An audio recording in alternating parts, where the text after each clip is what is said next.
Hello everyone, have a great day. Welcome back to my YouTube channel MP at Mogan Palani. I hope previous videos la உங்களுக்கு புரிஞ்சிருக்கும்னு நினைக்கிறேன், right? இன்னைக்கு வீடியோல நம்ம network analysis அப்படிங்கிற கான்செப்ட்ல இருக்க பேசிக்ஸ் என்னென்ன, ஸோ அதில் என்னென்ன பேசிக் டெஃபினிஷன்ஸ் இருக்கு அண்ட் ஒரு 1 or 2 problems based on networks என்ன அப்படிங்கிறத சால்வ் பண்ணலாம். ஓகே, ஸோ நம்மளோட ஹெட்டிங் வந்து நெட்வொர்க் அனலைசிஸ். ஸோ அதில் வந்து பேசிக் டெஃபினிஷன்ஸ் ஃபர்ஸ்ட் என்னென்ன டெஃபினிஷன்ஸ் இருக்குன்னு பார்த்துருவோம். ஸோ ஃபர்ஸ்ட் ஒன், நெட்வொர்க் அப்படின்னா என்ன? So the graphical representation of a given project consisting of several activities is called as network. So அப்ப நெட்வொர்க்குங்கிறது அது ஒரு graphical representation of project. அது வந்து என்ன இருக்கும், several activities கன்சிஸ்ட் பண்ணியிருக்கோம். ஸோ இப்போ ஃபார் எக்ஸாம்பிள், ஸோ இந்த மாதிரி எழுதுறீங்க பாருங்க. ஸோ இதில் ஆக்டிவிட்டி ஏ, ஆக்டிவிட்டி பி, ஸோ இதில் இதுதான் ஒரு நெட்வொர்க். ஓகே, ஸோ இப்போ ஃபைனலி நான் ஒரு ப்ராப்ளம்ஸ் 1 or 2 போட்டிருப்போம். ஸோ அதோட நெட்வொர்க், ஸோ இங்கே பாருங்க, இதுதான் நெட்வொர்க். ஸோ இதை தான் அங்கே சொல்கிறாங்க, இதெல்லாம் ஆக்டிவிட்டிஸ் இந்த லைன்ஸ்லாம். ஸோ இதெல்லாம் எப்படி வருதுங்கிறத நம்ம ஃபர்தராக பார்ப்போம். Okay, so that is the first definition, network. Then what is mean by project? A project is a combination of interrelated activities. So அந்த interrelated activitiesோட காம்பினேஷனை தான் என்ன சொல்கிறோம், ப்ராஜெக்ட் அப்படின்னு சொல்கிறோம். That must be executed in a particular order. So ஏதோ ஒரு பர்டிகுலர் ஆர்டரை பேஸ் பண்ணி எக்ஸிக்யூட் பண்ணுறது தான் வந்து நம்மளுக்கு project. Okay, combination of interrelated activities. Okay, ஒன்றுத்துக்கு ஒன்று சம்பந்தமாக இருக்க activities. Then what is event? Event is nothing but the beginning and ending points of the activities are known as event. So அப்போ ஒரு ஆக்டிவிட்டி இருக்கு, ஸ்டார்ட் வித் 1 அப்படின்னா லாஸ்ட்டாக end ஆகிறது வந்து 6, 7 அந்த மாதிரி இருக்குன்னா that activities. ஸோ அதுதான் வந்து என்ன சொல்கிறோம், ஈவெண்ட் அப்படின்னு சொல்கிறோம். Then what is looping? லூப்னா என்ன, அப்படியே ரிப்பீட் ஆகிறது அப்படின்னு சொல்லுவோம், right? So if the network cannot be continued, then it is called a looping. Okay, so continue ஆகலை, அதாவது அந்த இடத்துல சுற்றுது. இப்போ ஏ 1ல் ஸ்டார்ட் ஆகி 6ல் முடிச்சுட்டேன்னு வைங்க, கம்ப்ளீட் ஆயிடுச்சு. ஸோ அப்போ லூப்பிங்னா என்ன, திரும்ப அந்த 1 to 6 அந்த ரூட்குள்ளேயே தான் என்னால் வர முடியும், அதை கண்டினியூ பண்ண முடியாது. ஸோ அதுதான் இங்கே டெஃபினேஷனாக சொல்கிறாங்க. It is also called a cycling error அப்படின்னு சொல்லலாம் லூப்பிங்க. ஓகே, தென் டேங்க்லிங். அடுத்த டெஃபினேஷன் வந்து டேங்க்லிங். The activity which does not have any successor is called the dangling. Successor and predecessor na என்னன்றதை அடுத்து பார்ப்போம். ஸோ சக்சஸர்னா அடுத்ததுன்னு அர்த்தம், ப்ரீடெசிசர்னா முன்னாடி இருக்க ஆக்டிவிட்டின்னு அர்த்தம். ஸோ அப்போ ஆக்டிவிட்டி என்ன அண்ட் தென் சக்சஸர் என்ன, ப்ரீடெசிசர் என்னன்னு வரும், அதுக்கப்புறம் டேங்க்லிங் பேசலாம். So activity an individual operation which consumes time or money. So அந்த நம்ம ரெண்டு ஆக்டிவிட்டி இப்போ ஒரு டயக்ராம் காமிச்சல, ஸோ இப்போ இங்கே கீழே பார்த்தோம். ஸோ இதில் வந்து இந்த ஏ தான் வந்து நம்மளுக்கு ஆக்டிவிட்டி, பி வந்து ஒரு ஆக்டிவிட்டி. ஸோ இது வந்து என்னவா இருக்கலாம், that may be any time or money, என்ன வேணா இருக்கலாம், பிட்வீன் ரெண்டு ரிசோர்சஸ்க்குள்ள இருக்கிறது. Okay, is called an activity. So every activity has a beginning and ending. So அதுதான் நம்ம சொன்னோம். இப்போ இந்த ஆக்டிவிட்டி ஏக்கு பிகினிங் என்ன 1 அண்ட் எண்டிங் வந்து 2. சிமிலர்லி ஆக்டிவிட்டி பிக்கு பிகினிங் வந்து 2, எண்டிங் வந்து 3. அதுதான் அங்கே சொல்கிறோம். தென் பேரலல் ஆக்டிவிட்டி. பேரலல்னா என்ன அர்த்தம், அப்படியே சைமல்டேனியஸாக 1/1க்கு பக்கத்தில் இன்னொன்று வருது, பேரலல். அதே தான் இங்கே. ஸோ அப்போ 2 activities are said to be parallel if they can be carried out simultaneously. So அப்போ சைமல்டேனியஸாக ரெண்டுத்தையும் ஒரே டைமில் எடுத்தீங்க அப்படின்னா they are parallel activity. So இப்போ தான் நம்ம ப்ரீடெசிசர்னா என்ன அண்ட் சக்சஸர்னா என்னன்னு வரும், இதுவுமே நமக்கு important. So the activity which should be completed before starting another activity is called predecessor. So அப்போ ப்ரீடெசிசர்னா என்னன்னா ஒரு ஆக்டிவிட்டியை நம்ம கம்ப்ளீட் பண்ணுறோம் வித்தவுட் another activity ஸ்டார்ட் பண்ணுறதுக்கு முன்னாடி. ஸோ அப்போ எக்ஸாம்பிள், ஸோ 1 to 2, 2 to 3 அப்படின்னு இருக்கு. ஸோ இதில் ஆக்டிவிட்டி வந்து ஏ அண்ட் பின்றது நமக்கு ஆக்டிவிட்டி அப்படின்னா, so the activity A is the predecessor of activity B. கரெக்டாக முன்னாடி இருக்கிறது, வேற ஒன்றும் இல்லை.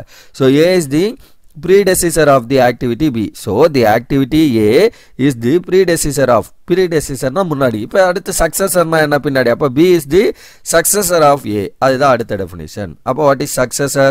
So the activity which can start only after an activity is called success. ஒரு ஆக்டிவிட்டி முடிஞ்சதுக்கு அப்புறம் இன்னொரு ஆக்டிவிட்டி ஸ்டார்ட் ஆகுது, அதான சக்சஸ்னா என்ன அர்த்தம், ஒன்று முடிஞ்சதுக்கு அப்புறம் அடுத்து ஸ்டார்ட் ஆகுது. அப்போ ஒரு ஆக்டிவிட்டி, இப்போ ஃபார் எக்ஸாம்பிள் இங்கே ஏ வந்து கம்ப்ளீட் ஆகி முடிஞ்சதுக்கு அப்புறம் தான் என்ன ஆகுது, பி கம்ப்ளீட் ஆகுது, பி ஸ்டார்ட் ஆகுது. ஸோ அதுதான் வந்து நம்ம என்ன சொல்றோம், சக்சஸர். அப்போ B is the successor of the activity A. So அப்போ அந்த ஆக்டிவிட்டி ஏவோட சக்சஸர் வந்து நமக்கு B. அடுத்தது டம்மி ஆக்டிவிட்டி. இந்த டம்மி ஆக்டிவிட்டி எங்கே யூஸ் ஆகும்னு நம்ம பின்னாடி நெட்வொர்க் போடுறப்ப பார்ப்போம். So a dummy activity is a type of operation in a project network which neither requires any time nor any resources. அப்ப ஒரு ஆக்டிவிட்டி ஒரு நெட்வொர்க்கை நான் கம்ப்ளீட் பண்றதுக்கு இன்கேஸ் எனக்கு ஒரு சைக்கிளா கிரியேட் ஆகலன்னு வைங்க, இன் பிட்வீன்ல ரெண்டு வெர்டெக்ஸுக்கு நடுவில் ஏதோ லைன்ஸ் ஜாயின் ஆகல அப்படின்னா அந்த லைன்ஸை நான் ஒரு டாட் லைன்ஸ் வச்சு கவர் பண்ணுவேன். அதுதான் டம்மி ஆக்டிவிட்டி. அந்த டம்மி ஆக்டிவிட்டிக்கு டைமோ மணியோ எதுவுமே வந்து நமக்கு தேவையில்லை. ஜஸ்ட் ஒரு ஸ்மால் லைன் நம்ம போடுறது டம்மி ஆக்டிவிட்டி. அது அப்புறம் அந்த நெட்வொர்க் போடுறப்ப நான் கிளியராக சொல்கிறேன். அடுத்து கிரிட்டிக்கல் பாத் அப்படின்னா என்ன? ஸோ இதுதான் நம்ம ஃபைன் பண்ண போகிறோம். ஒரு நெட்வொர்க்கில் இருந்து கிரிட்டிக்கல் பாத் எப்படி ஃபைன் பண்ணுறதுங்கிறது தான் நம்மளுக்கு கொஸ்டின். ஸோ அப்போ critical path is nothing but longest path in the network requiring the maximum amount of time. So அப்போ ஒரு நெட்வொர்க் இப்போ 1லேருந்து ஒரு 10 வரைக்கும் போகுதுன்னு வைங்க, நெட்வொர்க் ஸ்டார்ட் ஆகி போயிட்டுருக்கு. அப்போ அந்த 1லேருந்து 10க்கு நான் ரீச் ஆகிறதுக்கான லாங்கஸ்ட் பாத் என்ன, அது மேக்ஸிமம் டைம் வச்சிருக்க மாதிரியான லாங்கஸ்ட் பாத் என்ன. ஸோ அதுதான் நம்மளுக்கு கிரிட்டிக்கல் பாத். அந்த கிரிட்டிக்கல் பாத்தை கண்டுபிடிக்கிறதுக்கு நமக்கு 2 மெத்தட் இருக்கு. One is CPM. CPM is nothing but critical path method. Okay, so critical path method CPM அப்படின்னா full form critical path method. CPM is used to determine the earliest possible starting time for each task in the project. அப்போ number 1 இருக்குது அப்படின்னா அந்த 1ஓட earliest start time என்ன, and 1ஓட 2 இருக்குன்னா 2ஓட earliest start time என்ன, அந்த மாதிரி விஷயங்களை ஃபைன் பண்ணுறதுக்கு யூஸ் பண்ணுற ஒரு மெத்தட் தான் வந்து சிபிஎம். ஓகே, ஸோ அதுதான் இங்கே நம்மளுக்கு சிபிஎம்மோட டெஃபினேஷன். ஓகே, இன்கேஸ் பெர்ட் இன்னொரு மெத்தட். ஸோ ரெண்டே நம்ம பார்க்க போகிறோம். சிபிஎம்ல என்ன பண்ணுவோம்னா earliest start time, earliest leaving time, 2 விஷயம் கண்டுபிடிச்சு அதை வச்சு கிரிட்டிக்கல் பாத் ஃபைன் பண்ணுவோம். ஓகே, பெர்ட் மெத்தடை பொறுத்த வரைக்கும் இது சிம்பிள் கம்பேர் டு சிபிஎம். இது நமக்கு சிம்பிளாக இருக்கும், ஏன்னா ஒரே ஒரு ஃபார்முலா வச்சு சால்வ் பண்ணுறது. பெர்ட்டோட ஃபுல் ஃபார்ம் என்ன அப்படின்னா project evaluation and review technique அப்படிங்கிறது பெர்ட்டோட ஃபுல் ஃபார்ம். அப்படி இல்லைன்னா program evaluation and review technique. மூணாவது probabilistic evaluation and review technique. எப்படி இருந்தாலும் அதோட ஃபுல் ஃபார்ம் என்ன, பெர்ட் தான். Probabilistic evaluation and review technique. So நம்ம பண்ண போகிறது ப்ராபபிலிஸ்டிக் எவாலுவேஷன் தான். ஏன்னா ப்ராபபிலிஸ்டிக்ங்கிறது 3 டைம் எஸ்டிமேட்ஸை பேஸ் பண்ணி இருக்கும். ஸோ நம்ம சால்வ் பண்ண போகிறது 3 டைம் எஸ்டிமேட்ஸ் பேஸ் பண்ணி தான். ஸோ அப்கமிங் வீடியோஸில் இந்த பெர்ட்டை வச்சு சால்வ் பண்ணுறது எப்படி, சிபிஎம் வச்சு சால்வ் பண்ணுறது எப்படி, இந்த விஷயங்கள்லாம் பார்ப்போம். ரைட். ஸோ அப்போ இந்த பெர்ட்டோட definition, when 3 time estimates are given the model is called probabilistic. அதாவது இந்த பெர்ட் அப்படிங்கிறத நம்ம சொல்கிறோம். 3 டைம் எஸ்டிமேட்ஸும் கொடுத்துட்டா என்னென்னது, ஃபர்ஸ்ட் டைம் வந்து பெசிமிஸ்டிக் டைம், அதாவது லார்ஜஸ்ட் டைம். நான் இங்கே அதை மென்ஷன் பண்ணிட்டேன், ஏன்னா இது டெஃபினேஷன் எழுதுறப்ப இது யூஸ்ஃபுல்லாக இருக்கும். So largest time. Time pessimistic TP அப்படின்னு சொல்லுவோம். பெசிமிஸ்டிக்குங்கிறதால பி, டைமுங்கிறதால டிபி. ஆர் இதை வந்து ஏ அப்படின்னும் நம்ம எடுத்துப்போம். அதே மாதிரி second one optimistic time. So optimistic டைமுங்கிறது லீஸ்ட் டைம் நமக்கு வந்து optimistic time. So time optimistic time O TO அப்படின்னு சொல்லுவோம், or B. Okay, this is what the notation for time optimistic TO or B. And third one is nothing but most likely time, intermediate time. So அப்போ largest time வந்து பெசிமிஸ்டிக், least time வந்து optimistic, most like அதாவது intermediate இருக்குன்னா அது வந்து most likely DM ஆர்எம்னு சொல்லுவோம். So கொஸ்டின்ல இந்த மாதிரி கொடுப்பாங்க, greatest time, least time, or minimum time, intermediate time, அந்த மாதிரி கொடுத்தா நம்ம தான் அதை கன்வெர்ட் பண்ணிக்கணும் டிபி, டி0, டிஎம் அப்படின்னு. Okay, so simple. So we can calculate the expected duration time expected TE எப்படி கண்டுபிடிப்போம் அப்படின்னா of the activity by using the formula. என்ன ஃபார்முலா அப்படின்னா TP plus T0 plus 4 times TM divided by 6. அதாவது TPங்கிறது time pessimistic, time optimistic plus 4 times most likely time by 6. இதுதான் நம்மளுக்கு procedure PERT கண்டுபிடிக்கிறதுக்கு. ஆர் ஏபின்னு வந்து எழுதிருந்தோம் நோட்டேஷன். அப்போ A plus B plus 4M divided by 6. This is also formula for time எஸ்டிமேட்டிக். அண்ட் எக்ஸ்பெக்டட் வேரியன்ஸ், இதுவே நம்மளுக்கு ஒரு கொஸ்டின்ஸ்ல வரும். எக்ஸ்பெக்டட் வேரியன்ஸ் ஃபைன் பண்ணுங்க பெர்ட்ல அப்படின்னு. அப்போ சிக்மா ஸ்கொயர், நம்ம ஆல்ரெடி வேரியன்ஸ்லாம் படிச்சிருப்போம் ஸ்டாட்டிஸ்டிக்ஸ்ல. ஸ்டாண்டர்ட் டிவியேஷன்னா சிக்மா, வேரியன்ஸ்னா sigma square, which is nothing but TP minus T0 by 6 the whole square, or in terms of AB ல கொஸ்டின்ல கொடுத்திருந்தாங்கன்னா A minus B by 6 the whole square. இப்படி எடுத்துக்க வேண்டியதான். And then standard deviation sigma is nothing but root of V, which is root of sigma square தான் நம்மளோட V variance. Okay, so that is standard deviation. அப்போ இதோட root, அதாவது AB minus 6 மட்டும் கண்டுபிடிச்சிங்கன்னா that is the expected standard deviation. Okay, so இதை நான் என்ன பண்ணலாம், B minus A கூட எழுதிக்கலாம். so B minus A by 6 the whole square கூட எழுதலாம், ஏன்னா ஸ்கொயர் இருக்கு. so A minus B போட்டாலும் B minus A போட்டாலும் no problem. okay, so ஏன்னா கொஸ்டின்ல ஒரு சில இதில் வந்து ஏபியை மாற்றி எடுத்துப்பாங்க ஒரு புக்கில். ஸோ அதனால ஒரு பிரச்சனையும் இல்லை, ஏன்னா நம்ம என்ன பண்ண போகிறோம், B minus A பண்ணாலும் a minus b பண்ணாலும் ஸ்கொயர் இருக்கப்ப எந்த வித பிரச்சனையும் இல்லை. Okay, so that's all for this one. இவ்வளோதான் பேசிக்ஸா இதில் இருக்க விஷயம். அதுக்கப்புறம் இந்த 3 டைம் எஸ்டிமேட்ஸ் என்ன, இதுவுமே நமக்கு important definition. Okay, first one pessimistic time TP.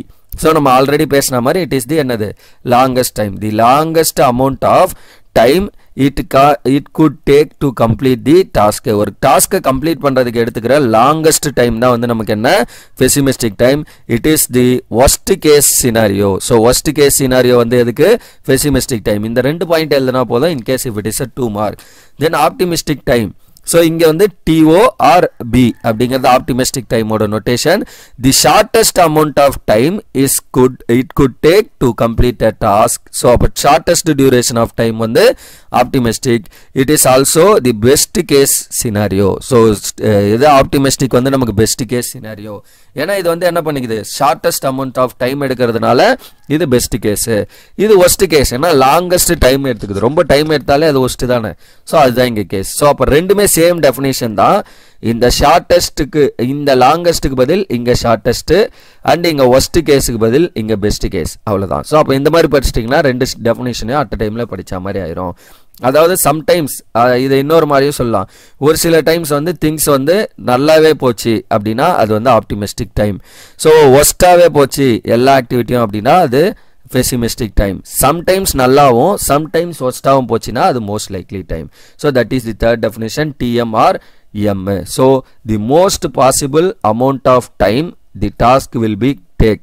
So ஒரு டாஸ்க்கை கம்ப்ளீட் பண்ண மோஸ்ட் பாசிபிள் டைம், அதாவது தேவையான டைமே இதுதான் அப்படிங்கிறத கண்டுபிடிக்கிறது தான் நமக்கு most likely time TM. Okay, so இவ்வளோ தான் நமக்கு பேசிக்காக தேவையான டெஃபினேஷன். இந்த லாஸ்ட் 3 டெஃபினேஷனுமே நமக்கு important from your exam point of view. Okay, so இப்போ இதை பேஸ் பண்ணி ஒரு சிம்பிளான 2 நெட்வொர்க் வரையலாம் எப்படி இருக்கும் அப்படின்ற பேசிக்ஸ் பார்ப்போம். ஏன்னா இது நம்மளுக்கு அடுத்த எக்ஸ்டென்ஷன் பெர்ட் சிபிஎம் இதெல்லாம் போடுறீங்கன்னா இந்த பேசிக் வந்து ரொம்ப ஹெல்ப்ஃபுல்லாக இருக்கும். அதனால so draw a network for the following data with the usual notation. So அப்போ following dataக்கு நெட்வொர்க் வரீங்க with usual notation. அப்போ ஆக்டிவிட்டி கொடுத்துட்டாங்க 1 to 2, 1 to 3, 1 to 4, 2 to 5, 3 to 5, 2 to 6, 5 to 4 to 6 எல்லாமே கொடுத்துட்டாங்க. அந்த டைம் இன் வீக்ஸில் கொடுத்துருக்காங்க 4 to 10, 12, 6, 12, 9, 8 இது கொடுத்துட்டாங்க.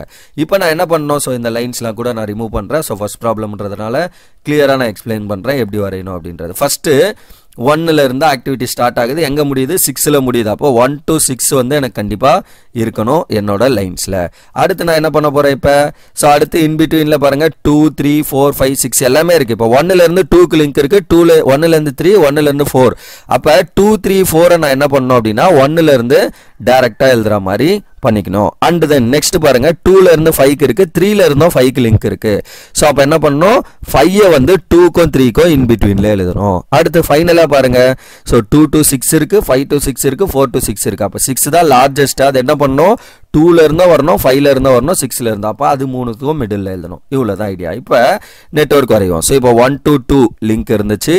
அந்த நெக்ஸ்ட் என்ன, ஸோ 1 to 3யும் நமக்கு வந்து லிங்க் இருந்தது, 1 to 3. அப்புறம் மூணாவது விஷயம் 1 to 4ம் இனிஷியலி நமக்கு லிங்க் இருந்தது. ஸோ இப்போ இதோட ஆக்டிவிட்டீஸ் அவங்க கொடுத்துருக்க டைம் டியூரேஷன் இப்படி தான் வருது. அதனால ஆரோ நம்ம என்ன பண்ணோம், இந்த மாதிரி தான் மென்ஷன் பண்ணோம். ஸோ 1 to 2ஓட டியூரேஷன் வந்து 4. ஸோ இதோட ஆன்சர் வந்து 2. அண்ட் தென் இது என்ன 10. ஸோ இந்த மூணையும் நம்ம எழுதியாச்சு. எப்போவுமே எழுதுறப்ப ஒன்று மேலே எழுதுங்க, நெட்வொர்க்குக்கு மேலே அந்த லைனுக்கு மேலே எழுதுங்க. ஸோ இந்த லைன் தான் ஆக்டிவிட்டி நமக்கு. ஓகே, ஸோ இந்த ஆக்டிவிட்டிக்கு மேலே எழுதுங்க அந்த கொடுத்துருக்க டைம் டியூரேஷனை. ஓகே, ஸோ அப்போ தான் கொஞ்சம் அது கன்ஃபியூஸ் ஆகாமல் இருக்கும். கீழே மேலே ஒன்று மாற்றி மாற்றி எழுதுனீங்கன்னா உங்களுக்கே அது கன்ஃபியூஸ் ஆகிற மாதிரி வந்துடும். Okay, so that is your first one. அடுத்து எங்கெங்க link, so 2 to 5, 3 to 5. So அப்போ 2லேருந்து 5க்கு ஒரு ஆக்டிவிட்டி, அண்ட் தென் 3ல இருந்து 5க்கு ஒரு activity. So 2 to 5 and 3 to 5. ஸோ 2 to 5ஓட ஆக்டிவிட்டி என்ன கொடுத்துருக்காங்க 12, 3 to 5 வந்து 16. ஸோ 12 இது வந்து 6. அடுத்தது என்ன activity, so 2 to 6, 5 to 6, 4 to 6. அப்போ 2ல இருந்து 6க்கும், அடுத்து என்ன 5ல இருந்து 6க்கும், அடுத்தது 4ல இருந்து 6க்கும் ஆக்டிவிட்டி. ஸோ அப்போ 2ல இருந்து 6, 5ல இருந்து 6, 4ல இருந்து 6 அதோட ஆக்டிவிட்டி 12, 9 அண்டு 8. ஸோ அவ்வளோதான், இதுதான் நம்மளோட நெட்வொர்க்கு வரைஞ்சாச்சு. இந்த மாதிரி ஆரோவோட போட்டு எழுதணும், ஏன்னா அடுத்து நம்ம கிரிட்டிக்கல் பாத் ஃபைன் பண்ணுறப்ப இந்த விஷயங்கள்லாம் பண்ணுவோம். இதுதான் ஒரு ப்ராப்பர் நெட்வொர்க். நீங்கள் வேணால் ஒரு ரஃப் டயக்ராம் வரைஞ்சிட்டு ஒரு பென்சிலில் ஃபஸ்ட்டு ரஃபாக ஒன்று வரைஞ்சிட்டு அப்புறம் வேணால் இந்த ஃபேர் டயக்ராம் வரைங்க. Okay, that is better way. Okay, ஏன்னா என்ன ஒரு விஷயம் அப்படின்னா, இப்படி 2 லைன் வந்து 2 ஆக்டிவிட்டி வந்து கிராஸ் ஆகக்கூடாது. இப்போ ஃபார் எக்ஸாம்பிள் நான் 6 வந்து இங்கே எடுத்துகிட்டு வந்து போட்டிருந்தேன்னு வைங்களேன், 6. ஸோ 5லேருந்து 6க்கு வந்திருக்கும், 4லேருந்து 6க்கு வந்திருக்கும். 2லேருந்து 6க்கு வர்றப்ப என்ன ஆகும், இந்த 2 லைனும் இன்டர்செக்ட் ஆகுது பாருங்க. இந்த மாதிரி கிராஸ் வரக்கூடாது. அதுக்கு ஏற்ற மாதிரி நான் என்ன பண்ணணும், இந்த சைடில் 6 போட்டிங்கன்னா தான் ப்ராப்பராக வரும். So that is the procedure. Okay, இது வந்து நம்மளுக்கு என்ன, டைரக்டாக அவங்க டைம் டியூரேஷனோட கொடுத்தா போடுறது. இப்போ நெக்ஸ்ட் கொஸ்டின் என்ன அப்படின்னா, draw the network for the following with என்ன கொடுத்துருக்காங்க, ஆக்டிவிட்டிஸ் கொடுத்துட்டு இமீடியட் ப்ரீடெசிசர்னு கொடுத்துருக்காங்க. ப்ரீடெசிசர்னா நமக்கு என்ன தெரியும், முன்னாடின்னு அர்த்தம். ஸோ அப்போ ஏங்கிற ஆக்டிவிட்டி, இது எல்லாமே ஆக்டிவிட்டி தான். ஓகே, ஏவோட ஆக்டிவிட்டிக்கு முன்னாடி எதுவும் இல்லை. அப்போ ஸ்டார்டிங் வித் ஏ தான் ஆக்டிவிட்டினா நான் என்ன சொன்னேன், இந்த லைன்ஸில் இருக்கிறது தான் ஆக்டிவிட்டி. ஓகே, ஸோ அப்போ பிக்கு முன்னாடி ஏ இருக்குது, சிக்கு முன்னாடி ஏ இருக்குது, டிக்கு முன்னாடி ஏ அண்ட் இக்கு முன்னாடி பிசிடி. ஸோ இது 3 இருக்க மாதிரி நம்ம என்ன பண்ணோம், ஆக்டிவிட்டி வரையணும். ஸோ அப்போ சொல்யூஷன் ஃபர்ஸ்ட் நெட்வொர்க், அந்த ஆக்டிவிட்டி இருக்கிறதுனால நான் என்ன பண்ணுறேன், ஸோ 1 2 3 4 5 6 அப்படின்னு நம்பர்ஸ் எழுதிக்கிறேன் ஃபர்ஸ்ட். ஓகே, 6 வரைக்கும் போகுது நமக்கு. ஸோ 1 2 3 4 5. பட் ஏக்கு முன்னாடி எதுவும் இல்லாதனால நான் என்ன பண்ணுறேன், 6 வெர்டிசஸ் எடுத்துக்கிறேன். ஆக்டிவிட்டி இது எல்லாமே, எட்ஜஸ் கிடையாது. அப்போ லைன்ஸ். இப்போ ஃபர்ஸ்ட் ஸ்டார்டிங் வித் என்னது, ஆக்டிவிட்டி ஏ. ஸோ அப்போ இதுக்கு இன்பிட்வீனில் இருக்கிறது எனக்கு ஏக்கு முன்னாடி என்ன எதுவுமே இல்லை, அதுதான் ப்ரீடெசிசர். எதுவுமே இல்லைன்னா இதுதான் ஃபர்ஸ்ட் ஸ்டார்ட் ஆகுது அப்படின்னு அர்த்தம். அடுத்து என்ன, ஸோ பி சி டி இது 3த்துக்குமே ஏ தான் ப்ரீடெசிசர். அப்போ அதுக்கு தான் நான் என்ன பண்ணியிருக்கேன், இங்கே 3 எழுதியிருக்கேன். ஸோ இது வந்து என்னது அப்போ activity. So this is activity 1 and இது ஒரு ஆக்டிவிட்டி அண்டு தேர்ட் ஒன் இந்த ஆக்டிவிட்டி. இது 3க்கும் ப்ரீடெசிசர் பாருங்க, முன்னாடி இருக்கிறது ஏ தான். ஸோ அப்போ இதுக்கு ஏற்ற மாதிரி நான் ஆர்டர் எடுத்துக்க வேண்டியதான். இது பி, இது சி, இது டி. ஆர் நீங்கள் இடம் மாற்றி கூட எழுதிக்கலாம், ஒன்றும் பிரச்சனை இல்லை. Both are same. ஓகே, எல்லாமே வந்து ப்ரீடெசிசர் முன்னாடி இருக்கிறது தான் அப்படின்னு அர்த்தம். தென் ஃபைனலி என்ன, இக்கு வந்து பிசிடி 3மே வந்து ஆக்டிவிட்டி. அப்போ இ வந்து நான் இங்கே எழுதுறேன்னு வைங்க. So that is the activity for E. But activity இக்கு வந்து இப்போதைக்கு நீங்கள் கன்சிடர் பண்ணீங்கன்னா பி மட்டும் தான் நமக்கு என்ன வருது, ப்ரீடெசிசர் மாதிரி இருக்கு. பட் நமக்கு என்ன தெரியணும்னா, டியும் ப்ரீடெசிசர் தான், சியும் ப்ரீடெசிசர் தான். But there is no connection between these two.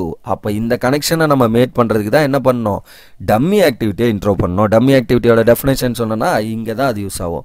So அப்போ நான் என்ன பண்ணுவேன், ஸோ இதை வந்து டாட் லைன்ஸ் வச்சு கவர் பண்ணுவேன். ஸோ இப்படி இறங்குது. ஸோ இங்கேருந்து இப்படி போகுதா, அப்போ இங்கே வந்து டவுன் ஆகணும். அடுத்தது இங்கே நான் என்ன பண்ணணும், ஸோ இங்கே வந்து இந்த ஆக்டிவிட்டி இப்படி கீழே இறங்குறதுனால இது என்ன பண்ணணும், மேலே ஏறணும். ஸோ இந்த 2 டம்மி ஆக்டிவிட்டிஸை கவர் பண்ணிட்டீங்க அப்படின்னா, டம்மி ஆக்டிவிட்டிக்கு நம்ம என்ன பண்ணக்கூடாது, ஏதோ நம்பர் சி எம் என் எதுவும் கொடுக்கக்கூடாது.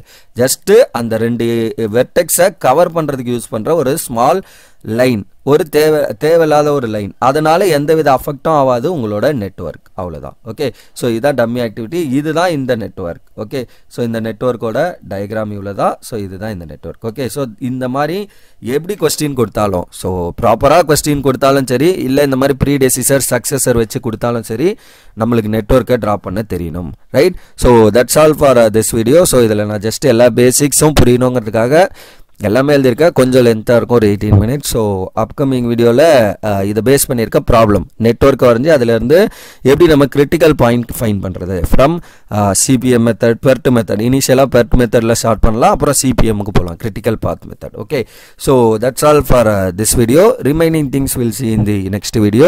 Thank you. We'll see in the next video. Thank you. இன்னைக்கு